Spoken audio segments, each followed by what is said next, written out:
Hello students, आज आप लोग एडवांस मैथमेटिक्स का एक इम्पोर्टेंट चैप्टर मेंसुरेशन 3D का पार्ट 1 पढ़ने जा रहे हैं।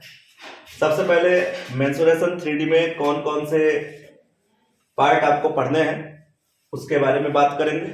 उसके बाद फिर इससे रिलेटेड एग्जाम में आने वाले कुछ क्वेश्चंस हैं उनकी भी बात करी जाएगी।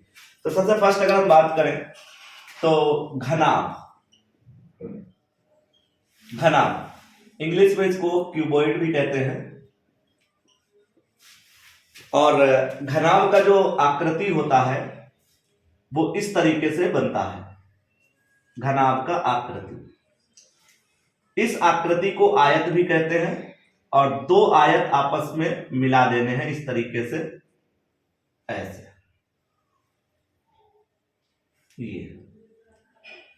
ये जो डिजाइन बनके तैयार होती है इसको हम लोग घनाभ कहते हैं।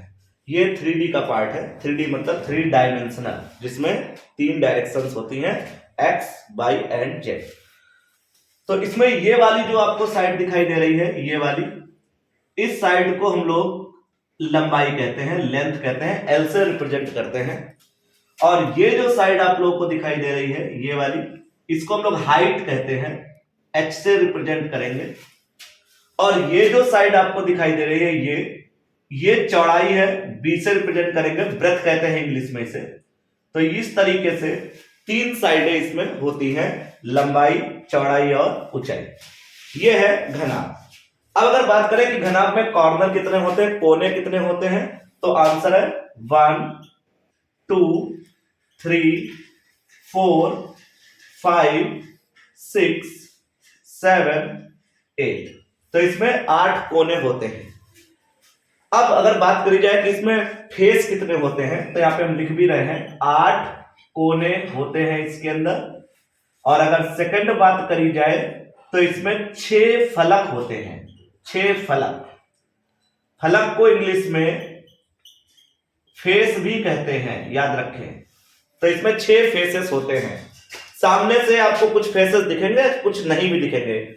जैसे फेस की अगर बात करें तो फेस नंबर 1, तो फेस नंबर 1 ये है, यहां जो सामने दिख रहा है, बिल्कुल सामने दिख रहा है, इसको हम थोड़ा सा रेड कलर से रिप्रेजेंट कर रहे हैं। ये देखिए, ऐसे करते हुए इसमें 6 फेसेस होते हैं।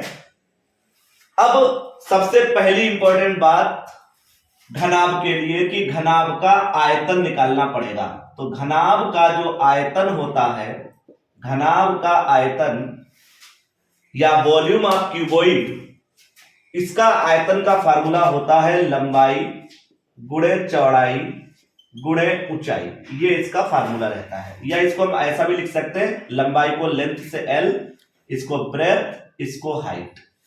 घनाभ का आयतन बराबर लंबाई गुणे चौड़ाई गुणे ऊंचाई।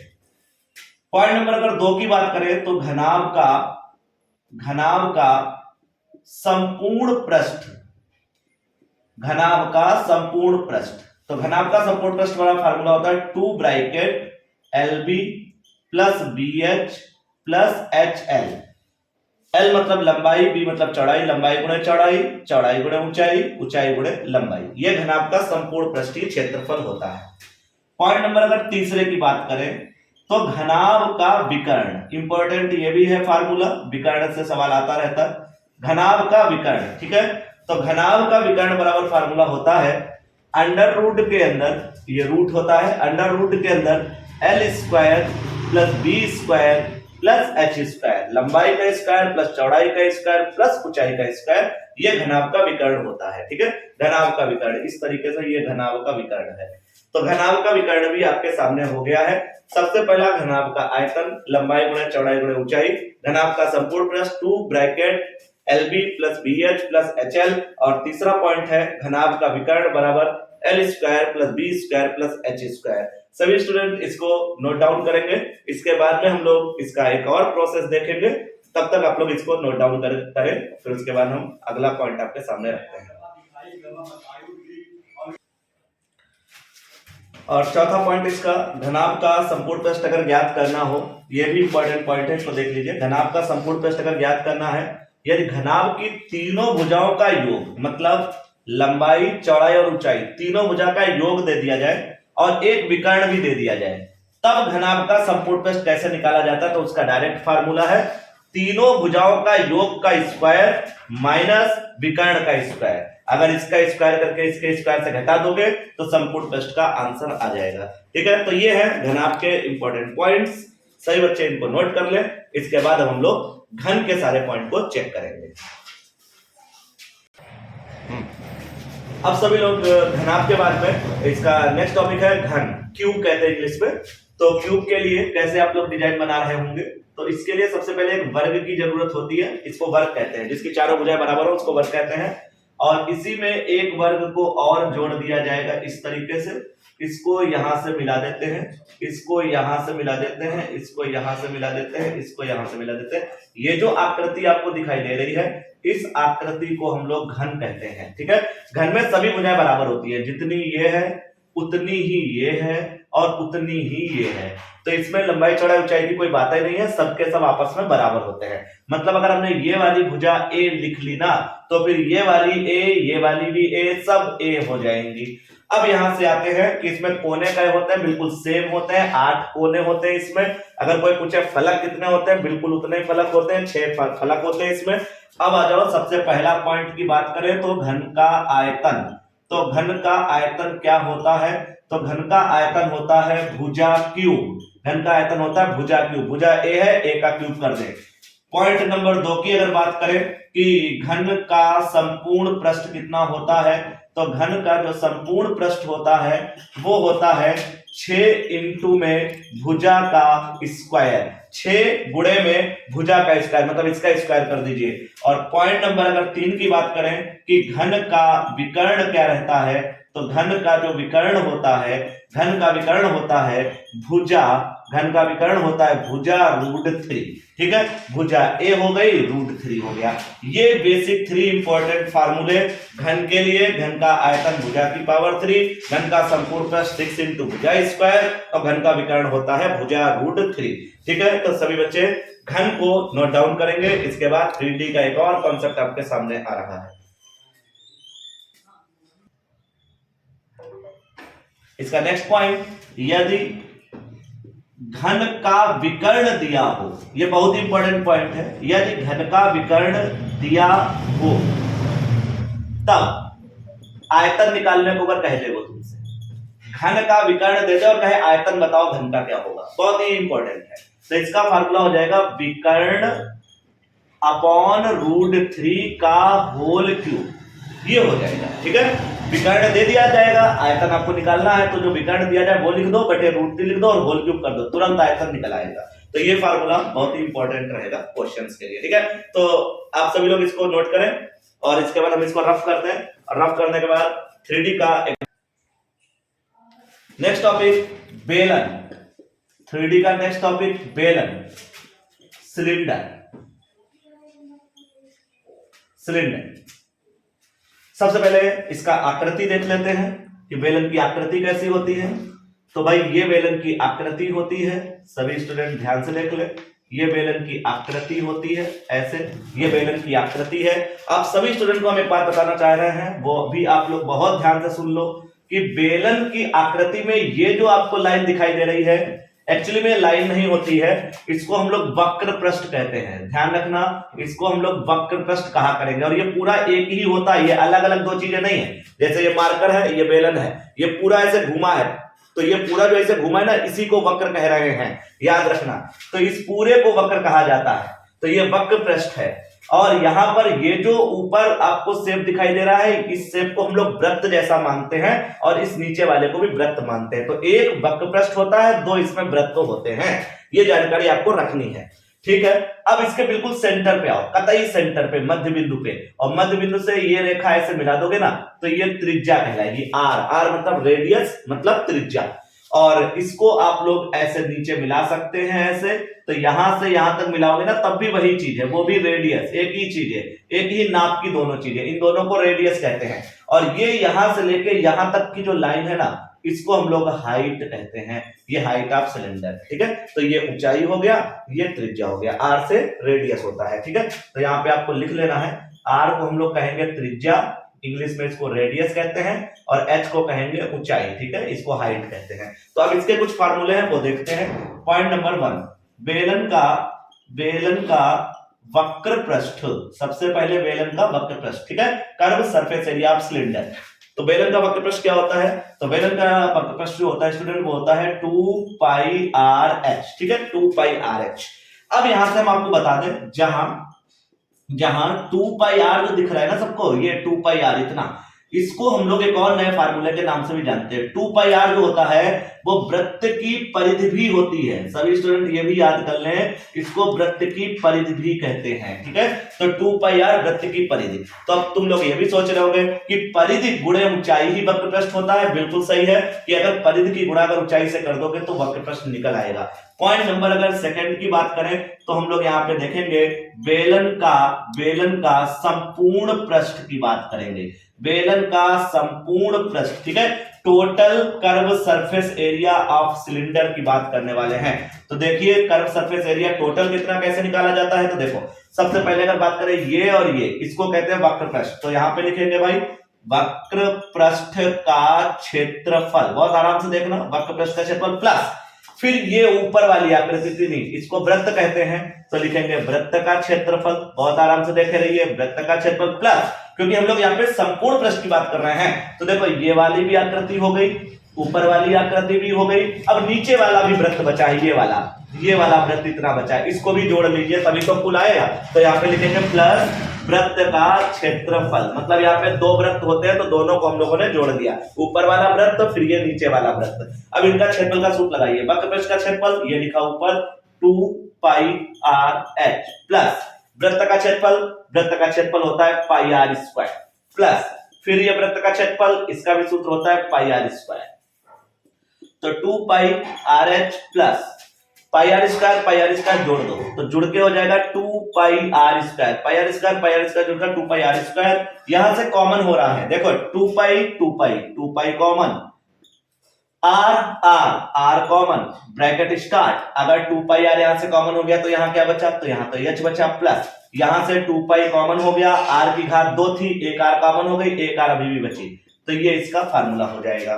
तो बेलन का संपूर्ण plus 2 pi R bracket H plus R. और एक और लास्ट फार्मूला इसका देख लीजिए, बेलन का आयतन, ठीक है, बेलन का आयतन वॉल्यूम ऑफ सिलेंडर, बेलन का आयतन वॉल्यूम ऑफ सिलेंडर, तो वॉल्यूम ऑफ सिलेंडर होता है पाई आर स्क्वायर एच, ये देखिए। और अगर आप बात करें पाई आर स्क्वायर की तो ये क्षेत्रफल भी होता है। तो ये है बेलन के कुछ फार्मूले। तो बेलन के फार्मूले आप सभी लोग नोट डाउन करेंगे। इसके बाद नई आकृति मेंसुरेशन की शंख, मेंसुरेशन 3D का नेक्स्ट टॉपिक आप लोग देखेंगे शंख। इंग्लिश में इसको कोन भी कहते हैं। तो सबसे पहले इसकी आकृति समझ लेते हैं।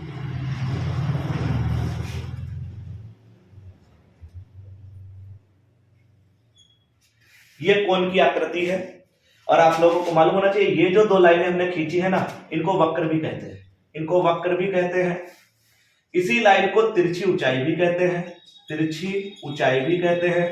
इसी लाइन को ध्यान रखना ढाल भी कहते हैं। 3 नाम से ये लाइन जानी जाती है। जो हमने इधर लिखा है ना बात, वही बात इसके लिए भी फॉलो होती है। इसी को वक्र भी कहते हैं, इसी को तिरछी ऊंचाई भी कहते हैं, इसी को ढाल भी कहते हैं। तो अगर पेपर में ढाल से क्वेश्चन आ जाए तुरंत समझ जाना तिरछी ऊंचाई पूछ रहा है, ठीक है। और इसको रिप्रेजेंट करते हैं यल से, स्मॉल एल से, ठीक है।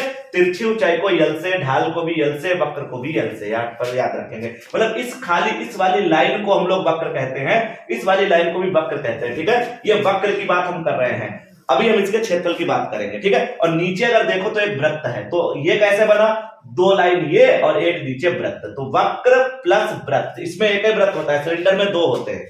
तो सबसे पहली बात करेंगे शंकु का वक्र पृष्ठ, शंकु का वक्र पृष्ठ, ठीक है।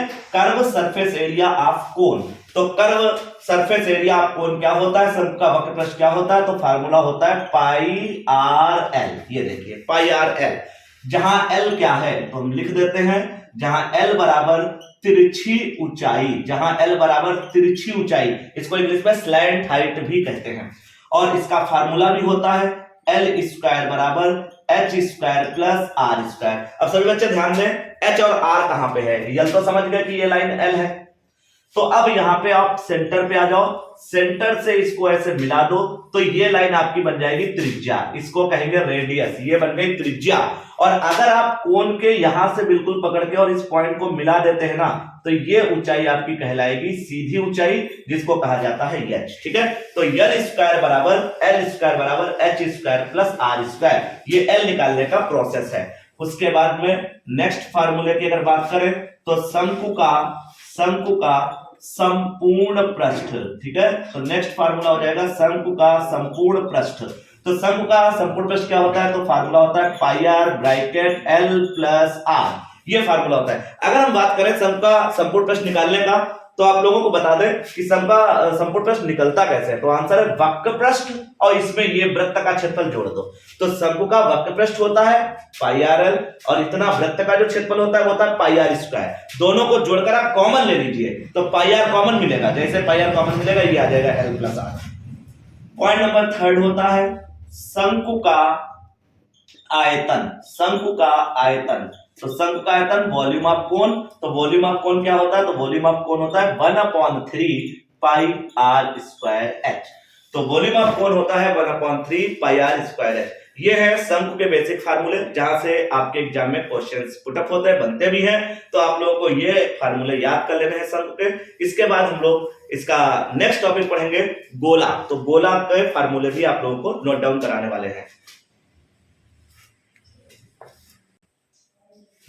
अब यहां से देखें, इसके बाद नेक्स्ट टॉपिक गोला।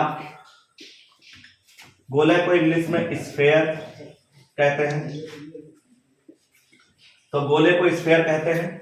और गोला जो होता है वो तो आप जान ही रहे हो, शेप से पता चल रहा है कि गोला है।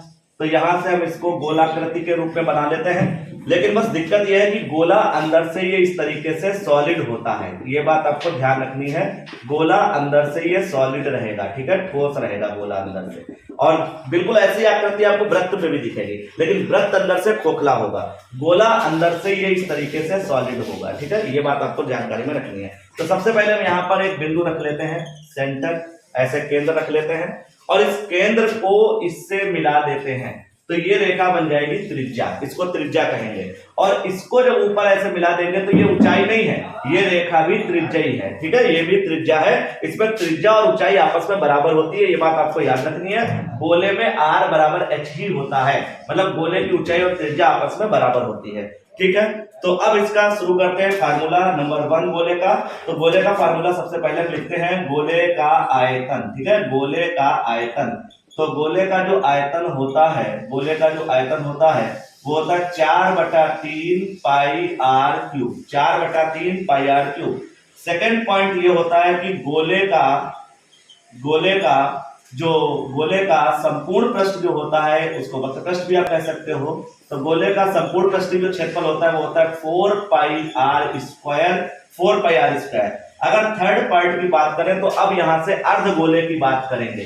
तो ये जो आकृति आपको दिख रही है इस तरीके से, इसको हम लोग अर्ध गोला भी कहते हैं। ठीक है, ये अर्ध गोला है, इसको इंग्लिश में हेमी स्फीयर भी कहते हैं, अर्ध गोला या हेमी स्फीयर।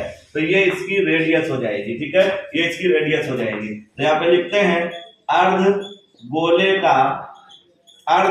का आयतन।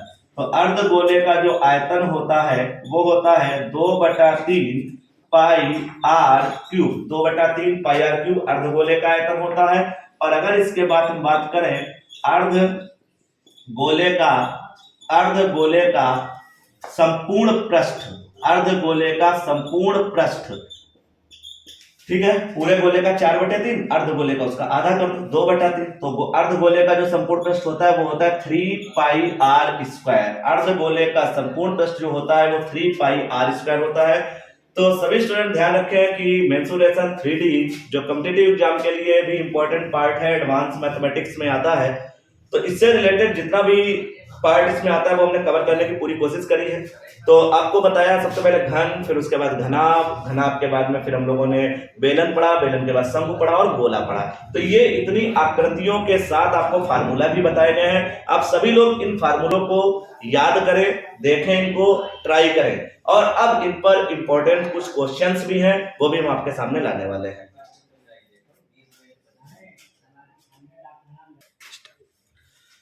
इसमें फार्मूले हो गए। इस वीडियो में पार्ट 2 आएगा मेंसुरेशन का, जिसमें आप लोगों को मेंसुरेशन 3D से इंपॉर्टेंट रिलेटेड जितने भी क्वेश्चंस प्रीवियस ईयर पेपर में आए हुए हैं वो सारे यहाँ पे सॉल्व करा जाएंगे। तो पार्ट 2 आप सभी लोग जरूर देखें। पार्ट 2 में हम लोग इस पे क्वेश्चंस करेंगे। ठीक है, थैंक यू।